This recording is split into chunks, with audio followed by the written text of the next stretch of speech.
बेटी की फिजूल खर्ची। दुनिया की चकाचौंध को कौन नहीं एंजॉय करना चाहता, लेकिन क्या फालतू की मौज मस्ती में पैसा खर्च करना सही है? देखिए जरा। आजकल अच्छी नौकरी मिलना कितना मुश्किल हो गया है। सही कहा, जहाँ भी जाओ तो केवल यही सुनने को मिलता है, फिलहाल जरूरत नहीं है। और अगर गलती से नौकरी मिल भी जाए तो उस तनख्वाह से 2 वक्त की रोटी भी नहीं खरीदी जाती। हाँ यार, ऊपर से रोज सुबह शाम घर वालों के ताने सुनकर ही पेट भरना पड़ता है। अब तो तेरा खाना बिना घर वालों के ताने सुने बिना पचता भी नहीं होगा, हैं?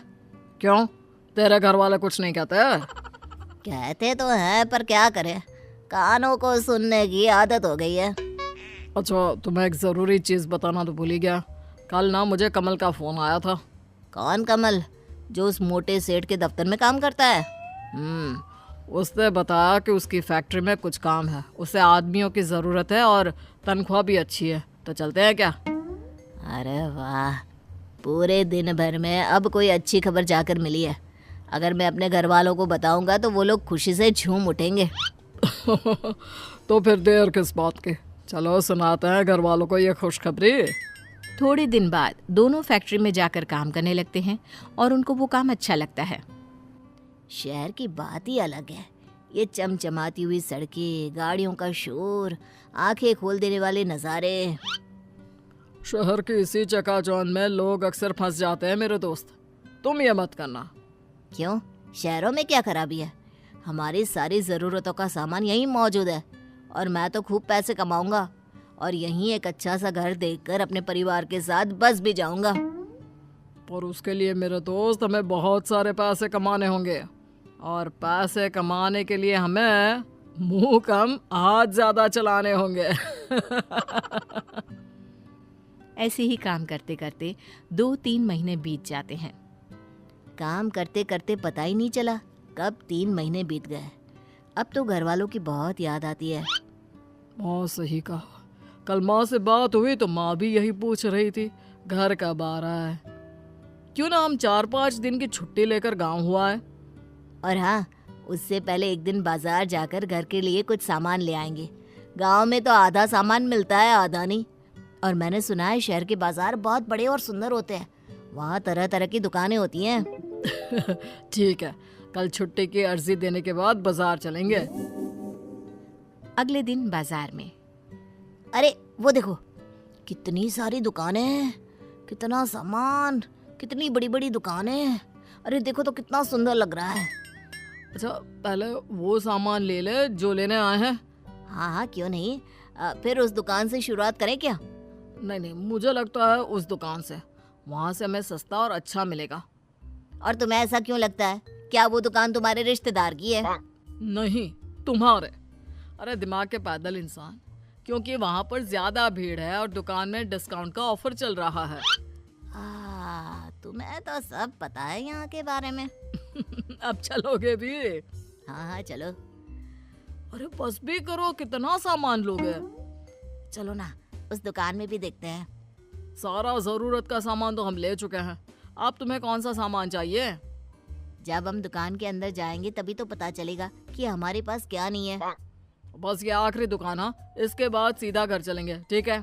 ठीक है, पक्का। अब चलोगे भी अंदर? तुम्हें नहीं लगता कि तुमने आज काफी खरीदारी की है? मुझे तो और भी करनी थी, पर सोचा आज के लिए इतना काफी है। मुझे तो लगा कि तुम थोड़ी देर बाद मुझसे पैसे मांगने लगोगे। अरे वो तो मैं भूल ही गया था। मजाक कर रहा हूँ। फिर कभी आएंगे।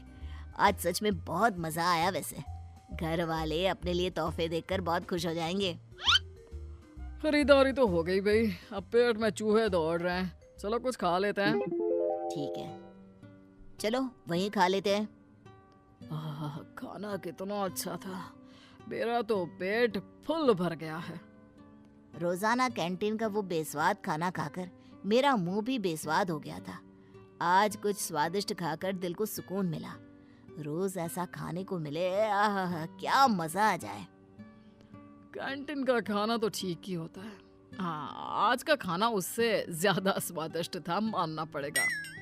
उस दिन से सुरेश कई बार बाजार जाता खरीदारी के लिए और साथ साथ बाहर से ही खाना खाकर आता। सुरेश, तू कल शाम को कैंटीन में खाने को नहीं आया। मैंने बहुत देर तक तेरा इंतजार किया। फिर किसी ने कहा कि तू बाजार गया है। अभी कुछ दिन पहले ही तो तू बाजार गया था, कल फिर से क्यों गया? अरे कुछ दिन पहले जब मैं बाजार गया था ना, तो वहाँ एक बहुत बढ़िया जूते देखे थे, पर मैं ले नहीं पाया। और अब जब तनख्वाह आ गई तो कल ही मैंने वो जूते खरीद लिए। देख, आज मैं पहन कर भी आया हूँ। हाँ यार, ये तो बहुत महंगा लगता है। लग कैसे रहे, आजकल ना मार्केट में बहुत चल रहा है, ज्यादातर लोग यही जूते खरीद रहे हैं। लेकिन तुम्हारे पास तो जूते हैं ना, तो फिर ये नए जूते क्यों? अरे क्योंकि ये आजकल ट्रेंड में चल रहा है। छोड़ो, तुम नहीं समझोगे। लेकिन तुम अपनी सारी कमाई बेफिजुल की चीजों में खर्च कर रहे हो। बेफिजुल कहा, जूते ही तो लिए और एक आध सामान बस। कुछ दिनों बाद अरे वहाँ के छोले पूरी इतने अच्छे थे, क्या बताओ सच में। क्या बता रहे हो? जरा हमें भी बताओ।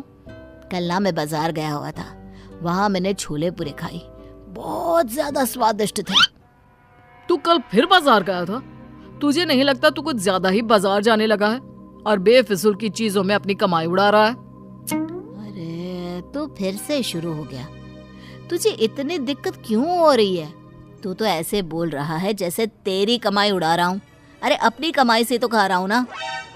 लेकिन अगर तू अपनी सारी कमाई ऐसे ही उड़ाता रहा तो अपने घर वालों को क्या भेजेगा? उसकी चिंता करने की जरूरत तुम्हें नहीं है। बड़ा आया मुझे भाषण देने वाला। उसके बाद से सुरेश राम से दूर रहने लगा। कुछ महीनों बाद दोनों अपने घर जाते हैं। अरे तुमने सविता का घर देखा? उसने कितना शानदार घर बनवाया है। हाँ, मैंने देखा। जैसा मकान शहरों में देखने को मिलता है ना। मैंने सुना है उसका बेटा राम शहर में नौकरी करता है, उसी की वजह से वहाँ एक पक्का मकान बनवा पाए। अब हर किसी की किस्मत सविता की तरह थोड़ी ना है। इतना मेहनती बेटा, नहीं तो काम तो सुरेश भी वही करता है, पर क्या करे, उसने अपनी सारी कमाई फिजूल की चीजों में खर्च कर दी। दूर से सुरेश सब बातें सुन रहा होता है। काश मैंने तब राम की बात मान ली होती तो आज ये सब सुनना नहीं पड़ता। अब पछताने से क्या फायदा दोस्त, तुम अपना पैसा फिजूल चीजों में बहा चुके हो। दोस्तों, अगर आपको हमारा वीडियो अच्छा लगा हो तो लाइक कीजिए, अपने दोस्तों के साथ शेयर करें और हमारे चैनल को सब्सक्राइब करें। Thank you.